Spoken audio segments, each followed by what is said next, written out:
Salut, salut, et on se retrouve pour une toute nouvelle vidéo pour causer un petit peu des différents changements qu'il y a eu au dernier manuel général ainsi qu'à l'errata.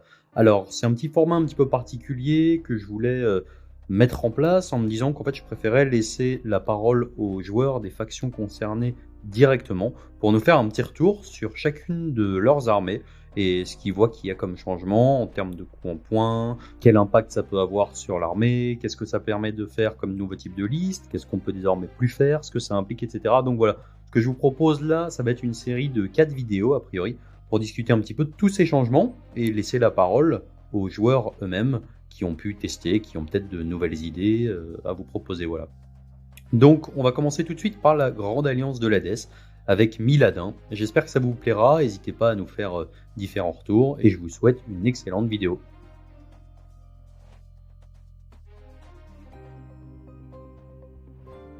Alors on va passer tout de suite avec le chaud bouillant Miladin qui va nous faire l'Hadès. Alors tu vas commencer par OB et après on aura le droit à du Night Haunt, du Fek et du Légion de Nagash. Donc dans ces changements de nouveau manuel du général, donc le manuel du général 2020, les Ossiarch Bone Reapers sont ceux qui ont été le plus impactés par ce changement. Tout d'abord à travers la fac qui a nerfé la règle des Petrifex. Avant, pour ceux qui s'en souviennent, la règle des Petrifex disait qu'on avait en trait de bataille +1 en jet de sauvegarde pour toutes les unités Petrifex sur le champ de bataille. Du coup, ça a été changé en une simple relance des jets de sauvegarde de 1 contre des armes de mêlée à la phase de combat. Donc c'est un changement très significatif parce que le plus souvent, ce qu'on jouait, c'était des Mortec en save à 3+. Donc cette allégeance, en fait, il faut le voir de deux façons. D'un côté, il y a le fun ou le semi-compétitif, et puis il y a le compétitif. En fun et semi-compétitif, c'est assez sympa. Faut être honnête, parce que ça permettra justement, ça forcera peut-être un peu plus les gens à se mettre sur d'autres légions, Mortis Prétorien, Staliarch, Crématorien, Null Myriad, etc., voire de générer vos propres traits de commandement. Donc c'est assez sympathique, ça n'a pas forcément de gros impacts. En compétitif et en ultra compétitif, ça va avoir un très très gros impact. Parce que l'Ossiarch en Petrifex était top méta, se retrouver du coup dans ce que je dirais les 5 fantastiques avec les Luminettes, Zench, Séraphon et Fireslayer. Clairement une liste que tu avais envie d'emmener en tournoi par équipe. C'est ça. Très clairement, c'était une liste opti et qu'on emmenait obligatoirement en team de 6 par exemple. Maintenant, c'est descendu. Voilà, la Petrifex en ultra compétitif n'est malheureusement plus utilisable pour des ambitions de vainqueur de tournoi entre guillemets. Et en fait, c'est assez dommage parce que certes, la nerf Petrifex est justifiée, on peut le dire, mais elle a été suivie par aucun autre changement. C'est que la doléance que j'avais pour le Battle Tome Ossiarch, c'était qu'il n'y avait que 2 battle lines, dont une qui était auto-include, les Mortec, parce qu'elle était beaucoup moins chère que l'autre. Ou alors que les cavaliers étaient beaucoup trop chers comparé aux Mortec Guard. Qui n'ont pas baissé en points d'ailleurs. Et voilà, du coup les cavaliers n'ont pas baissé en points, aucune autre battle line n'a été ajoutée avec condition, par exemple si on prend les Mortisans ou Catacros ou Nagash en général. Donc, et le problème c'est que ça va déplacer le problème ailleurs. C'est que avant on avait la Petrifex avec notre 3+ en sauvegarde, ça va passer avec Catacros en Mortis Prétorien pour avoir notre 3+. Alors certes, c'est plus trop la même chose, on n'aura plus les mêmes aptitudes de commandement et ça va nous enlever beaucoup de Mortec ou alors de catapultes ou de bataillons sur la table, mais ça déplace le problème en fait. Ce qui risque en fait, si on continue d'avoir que des Mortis Prétoriens comme avant on n'avait que des Petrifex en compétitif, et ben Game Workshop pourrait se contenter de nerfer Catacros. Et c'est ça le souci. Maintenant, ça n'empêche qu'en compétitif, on va peut-être pouvoir essayer d'autres choses, c'est-à-dire avoir plus d'armées avec des cavaliers. Donc si vous voulez plus jouer cavalier, je pense qu'il va falloir foncer sur du Staliarch Lord pour pouvoir courir et charger, vous replier et charger. Pourquoi pas tester des listes à 4 catapultes en Null Myriad par exemple, parce que justement 4 catapultes, vous pouvez descendre à 2 bataillons, donc 2 pauses. Et si vous avez peur des Séraphons, des Zench, en Null Myriad avec un PC, vous ignorez les sorts sur du 2+. Ça peut être très sympa. Si vous voulez sortir du Gotizar, foncez sur les Crématoriens parce que du coup, vous générez des BM quand vous mourrez et en plus, vous revenez à la vie. Donc ça force maintenant au changement, ça rabaisse très clairement l'Ossiark au niveau de la méta. Maintenant, au niveau fun, ça ne change pas grand-chose. Si vous voulez jouer tout et n'importe quoi, jouez tout et n'importe quoi. Et sinon, soit vous passez en Mortis en compétitif, soit vous pouvez tenter autre chose.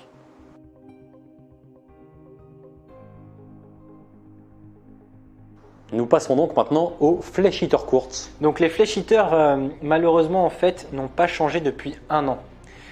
Pourquoi depuis 1 an? Parce qu'en fait, les points que vous avez dans le profil de bataille rangée, même s'il y a un petit astérix qui montre un changement par rapport au Battle Tome, ce sont des changements qui ont eu lieu lors de la fac du manuel du général 2019. Donc ça fait 1 an que les Flesh Eaters ont le même prix pour la quasi-totalité des unités. Par exemple, le War Scroll de l'Arche Régent, quand il est sorti, c'était à 200 points. Puis en juillet 2019, c'est passé à 240. Et vous voyez quand même la petite étoile qui signifie un changement. Donc ça va faire 1 an maintenant que les Flesh Eaters n'ont pas été changés, malgré le fait que pendant 6 à 7 mois, il y a eu des tournois avant les conjonctures qui ont pu arriver. Donc il y aurait pu avoir de potentiels changements. Malheureusement, il n'y en a pas eu. Et c'est vrai qu'avec la fin des artefacts de maléfice, donc plus de cap de doppelganger, plus d'amulettes éthérées, plus de broches d'éther quartz avec une potentielle Neferata en allié pour sauvegarder des points de commandement, c'est vrai que le Flesh Eater n'a pas le vent en poupe et même prend un petit coup. Voilà. Alors certes, maintenant qu'il y a beaucoup d'armées qui baissent à cause de l'absence de maléfice, elle n'est pas la seule à baisser. Et elle remonte aussi un petit peu en même temps parce que d'autres armées se sont fait nerfer par certaines facs. Mais disons que c'est assez dommage pour les joueurs Flesh Eater qu'on va devoir attendre au moins le mois de décembre pour avoir peut-être des changements. Donc ça veut dire que les Flesh Eaters n'auront pas eu de changement pendant 1 an et demi. Alors si c'était une armée équilibrée dans une méta équilibrée, pourquoi pas? Sauf que ce n'est pas le cas. On a des dragons zombies qui coûtent 440 points, alors que c'est nettement moins bon qu'un Terrorgeist qui coûte 20 points de moins, sachant qu'à l'époque, le Terrorgeist, il y a 1 an, coûtait 420 points parce qu'on comptait les artefacts de maléfice. Maintenant, c'est le même prix, sans amulette éthérée et sans cap du doppelganger. Donc ça fait très très mal. Et à l'époque, on avait encore les Griselgore qui étaient plutôt forts, les Morgaunt qui étaient plutôt forts. Si je devais m'orienter en méta compétitif, en jeu compétitif, les cours comme la Blister Skin et l'Holomourne pourraient être très intéressantes, ou alors le jour du festin avec un bon build d'armée, par exemple le bataillon avec le Vargulf, les Cryptorors, les Cryptghouls et les Flayers qui permettent de bouger dès la phase de héros. Ça pourrait surprendre. Malheureusement, voilà, le Ghoul en compétitif ne ressurgit pas assez dans cette méta 2020, dans ce début de méta 2020-2021. Après, en fun, ça n'empêche que vous avez tellement de variantes avec ce Battle Tome que malgré les non-changements en coût en points, vous pouvez toujours partir sur des cours générés. Vous avez toujours un Battle Tome qui a de très bons traits de co, de très bons artefacts. Donc ça reste intéressant à jouer et ça reste très, très intéressant pour se développer en tant que joueur. Que ce soit juste pour jouer fun ou pour traverser petit à petit un passage de joueur fun à semi-compétitif à compétitif. Donc voilà, le Flesh Eater, un peu déçu, voilà, personnellement, parce que c'est mon armée de cœur, un peu déçu de ne pas pouvoir faire quelque chose de différent cette année en attendant la fac de décembre. Mais ça reste toujours aussi amusant à jouer, ça reste toujours aussi cool à jouer. Vous avez toujours les Terrorgeist qui font mal, un peu moins mal qu'avant. Mais rappelez-vous que si vous n'avez plus le droit à une amulette éthérée ou à une cape du doppelganger, votre adversaire n'en aura plus le droit aussi. Donc fini les Frostlords éthérés à qui vous faites qu'une blessure quand... Voilà. Hein. Bonjour Alex. Mais voilà, en tout cas Flesh Eater, pas grand content pas très heureux de ce manuel du général 2020, mais pas non plus super déçu. Voilà.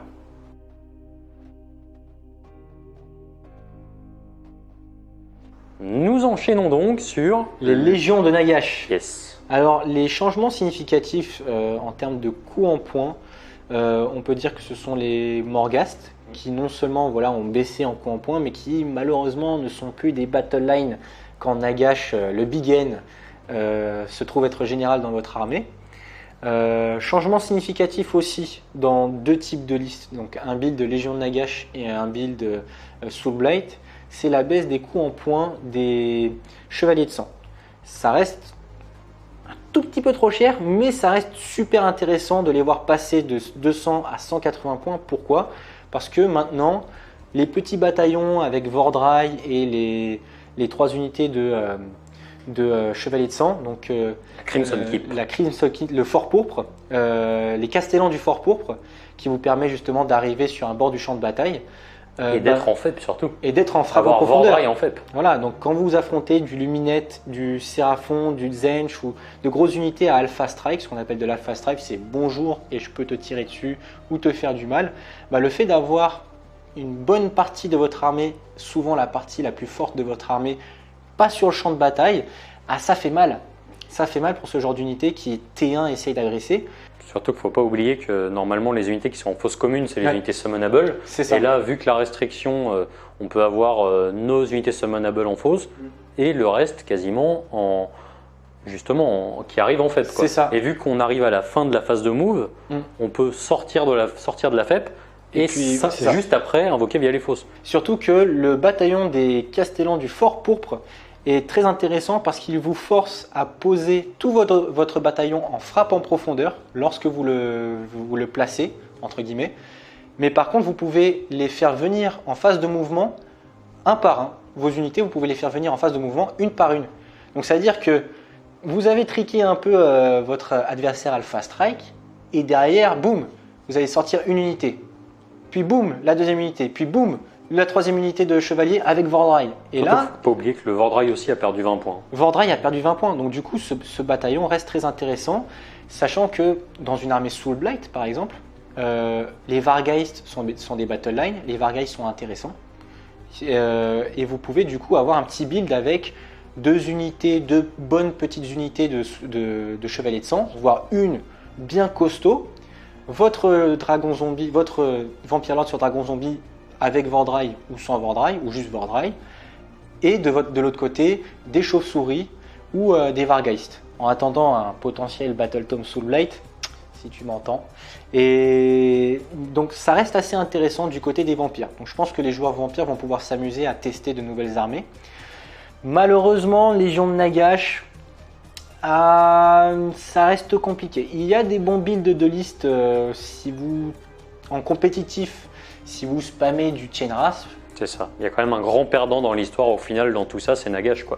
Parce que Nagash qui était à 800 points, qui est passé à 850 puis 880 pour l'ajuster en Ossiarch, et qui maintenant revient dans sa propre allégeance, qui vaut 880 points, qui connaît pas les sorts des autres, qui connaît pas les sorts des royaumes en plus. Le problème, c'est que Nagash a constamment vu ses points augmenter parce qu'on lui a ajouté les sorts de royaume. On a ajouté le fait que en plus de ça, maintenant il peut relancer autant de fois qu'il veut des traits magiques. Là, on lui a enlevé les sorts de royaume, il n'en connaît plus qu'un, le même que tout le monde. On lui a enlevé la Petrifex du côté des Ossiarques, on lui a enlevé le fait qu'il donne les Morghast en battle line. Et aussi le fait qu'ils connaissent les sorts des sorciers death sur la table, ça fait beaucoup. Pour 880 points, je pense que c'est un gros oubli de la part de Games Workshop. Alors, on peut être dur avec leur nouveau manuel du général et leur fac. Il ne faut pas oublier qu'il y a eu une conjoncture assez compliquée pour pouvoir mettre à jour la méta. Alors, en fun, Nagash c'est toujours le boss. Hein. Faut toujours, dès que vous pouvez sortir Nagash, sortez-le. Par contre, en compétitif, ça va être compliqué. Il ne va plus autant assurer le coup et ça va être un trop gros sacrifice à sortir. Arcane se jouera peut-être beaucoup plus parce qu'il a toujours des bonus et il coûte nettement moins cher. Voilà. Sinon, les Soulblight, on va les voir prochainement.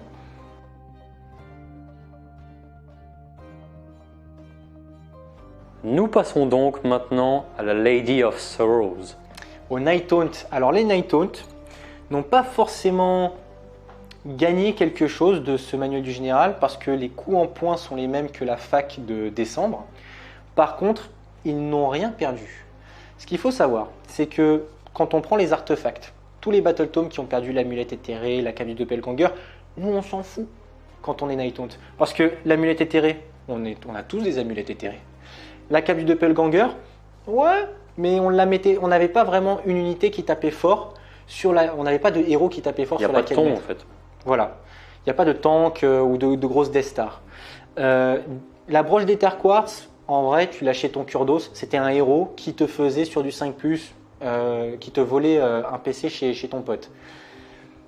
Donc en vrai, Maléfice n'a pas posé problème. Les sorts de royaume, on ne les sortait pas trop en Night Taunt parce qu'on avait déjà de bons petits sorts chez nous.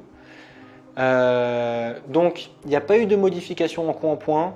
Ça n'a pas été impacté par les modifications en coup en point et puis l'annulation de Maléfice et des royaumes.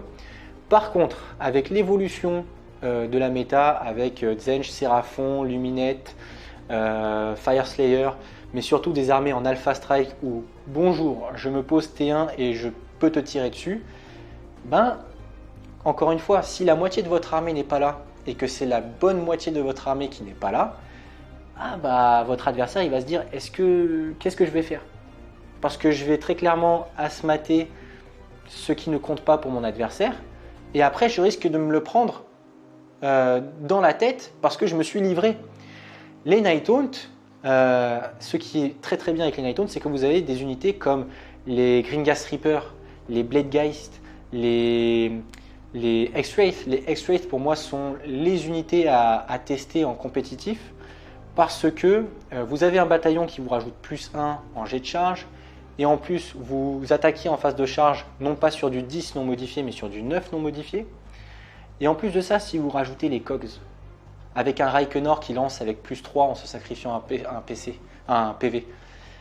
Là vous chargez avec +3 avec les X-Wraith dans le bataillon. Il faut quand même préciser qu'ils ont quand même pas perdu directement, mais ils ont perdu via tous les bataillons en plus style Dolorous Guard qui ne sont malheureusement plus jouables parce que des bataillons White Dwarf. Et ça c'est quand même un gros coup dur pour eux. Le bataillon White Dwarf qui n'est plus jouable maintenant, c'est un coup dur. Maintenant, c'est peut-être le seul coup dur pour les Night Taunt. Les Night Taunt s'en sortent très bien et du fait de leur capacité de jeu, permettent de se rehausser. En fait, je pense que le Night Taunt sera l'armée de la mort qui pourra le plus surprendre, voire faire le meilleur parcours en tournoi solo. En tournoi par équipe, je pense que ce sera pas assez axé vers un type de scénario pour pouvoir gagner en scénario, en équipe. Par contre, en solo, vous pouvez être tellement polyvalent, tellement surprenant, tellement relou pour votre adversaire. Si vous jouez bien, si vous connaissez les petits tricks, votre petite armée, savoir quand vous déployer, quand arriver, quand frapper en profondeur, comment buffer. En vrai, le Night Taunt, pour moi, c'est l'armée la plus séductrice dans cette nouvelle version du manuel du général de la Grande Alliance de la Mort. Reikenor, les Bladegeist, les X-Wraith, il y a toute une palette d'unités qui peuvent être jouables, même les Spiritos avec le bataillon du Lord Executioner. Pour avoir quelques petites battle lines par-ci par-là, ça peut être très sympa. Reikenor qui a encore perdu en points. Hein. C'est ça. Que pour un sorcier de niveau 2 qui a les moyens de se mettre entre +1 et +3, c'est ça. Pour peu qu'on n'arrive pas à faire un 6 au Feel No Pain, c'est quand même. On aimerait avoir ça d'ailleurs. Et du coup, je trouve que le Night Taunt est je dirais pas vainqueur de ce contest. Le moins perdant. C'est le moins perdant, je dirais. C'est le moins perdant. En ultra compétitif. De toute façon, la Death en fun reste une grande alliance avec des Battle Tomes super amusants à jouer. Mais si demain vous vouliez absolument jouer de la mort en compétitif, voire en ultra compétitif, le Night Taunt, je pense, serait votre bon candidat. Voilà, donc vive Holinder et puis vive la mort. Hein. Vive Reikenor. Vive Reikenor. +3 en lancement de sort, c'est pas mal ça.